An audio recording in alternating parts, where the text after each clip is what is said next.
Matapos malasap ng Gilas Pilipinas ang kanilang ikalawang sunod na talo sa FIBA Basketball World Cup 2023. May pagkakataon pa kaya makausad ang pambansang koponan? Alamin natin yan dito sa ulat ni Darrell Oclares. Dahil sa pagkatalo kontra sa Dominican Republic nitong Biyernes at sa Angola naman kagabi, kasalukuyang nasa ibaba ng Group A standings ang Gilas Pilipinas na may kartadang 0-2. Sa kabila nito, hindi pa natatapos ang FIBA World Cup campaign ng pambansang koponan at may pagkakataon pa na umabante pero hindi ito magiging madali.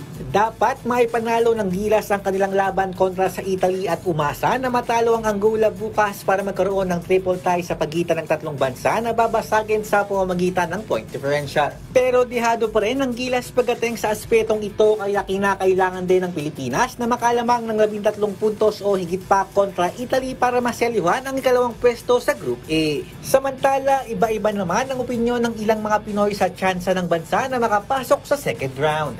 Malaki yung tsansa sir, siguro na may panalo pa nila.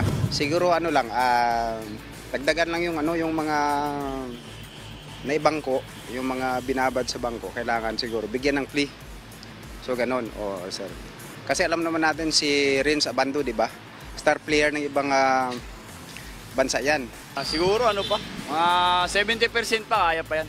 Siyempre, bilog ang bola, hindi naman porkit malakas, talo na agad yung Pilipinas. Lalaban yan. Dapat bigyan din po ng playing time yung mga ibang player para kung sakaling sumubok yung mga malalakas, yung mga dating binabangko, bigyan din ng playing time. Para masubukan kasi malalakas yun eh. Si Renz Abando, yung mga yun po, CJ Perez po. Sipag lang. At tiwala lang sa sarili nila, wag na sa coach. Wala eh. Yung talaga, kulang lang sa ikot ng player. Coach lang talaga, palitan doon. Team cone, yan. Pwede. Baka may pag-asa pa. Meron pa yan, basta gawin lang nila yung play nila. Opo, galingan po lang nila play nila. Galingan nila yung best nila. Best lang. Gawin po nila ang best nila.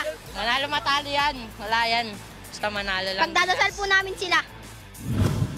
Ika nga ng mga Pinoy basketball fans, bilog ang bola. Kaya patuloy ang laban ng ating Gilas Pilipinas para makuha ang kanilang pinakaunang panalo sa pinakamalaking basketball stage ngayong taon.